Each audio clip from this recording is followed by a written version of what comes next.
Tonight, we're covering a story of resilience and adaptation of the smooth-coated otters. Otters are native to mangroves, rivers, and coastal areas. Now, they're often seen in urban Singapore. Indeed, their environment has transformed drastically over the decades. From 1960s to 1980s, urbanization caused a rapid degradation of their habitats.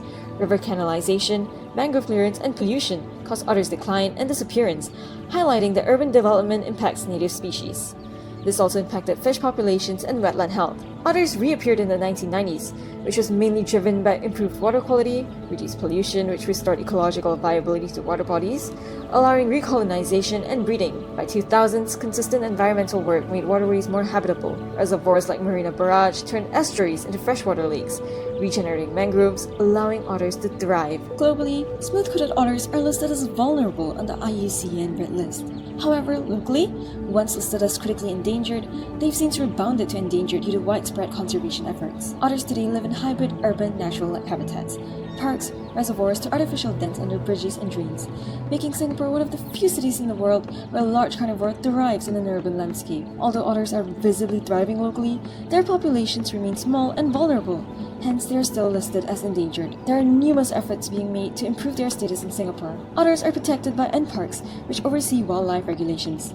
Policies like City and Nature Agenda, Wildlife Act 2020 ensure legal protection for native species, regulating human-wildlife interactions and providing frameworks for habitat conservation and urban planning. Protected wetland reserves like Sungai Buloh Wetland Reserve not only enables otters to adapt and thrive, but also connects waterways, enabling expansion of otters into urban areas. Moreover, there has been numerous public education campaigns and community-based conservation groups. For instance, the Otters Working Group monitors populations, rescues injured otters, and mitigates human-otter conflicts. They inform residents of potential otter pathways, and these measures stabilize otter populations and reduce human-wildlife clashes.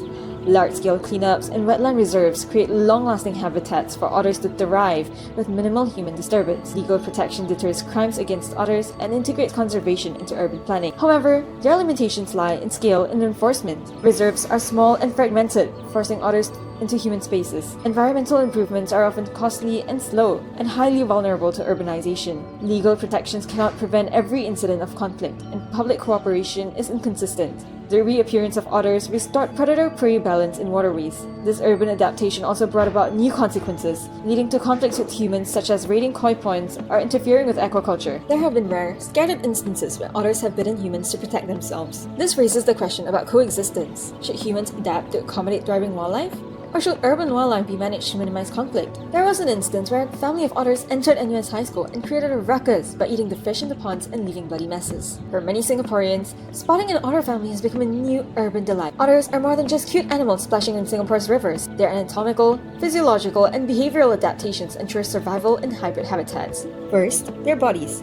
Otters' long, streamlined body reduces drag, while their webbed feet and strong tail propel them through strong currents. Their dense, waterproof, and oily fur traps air for insulation against cold waters, enabling them to hunt for longer durations in cold aquatic environments. From the depths of our waterways to the heart of our cities, these animals demonstrate remarkable adaptability and resilience. It's not just their bodies that support them, but also how their bodies work.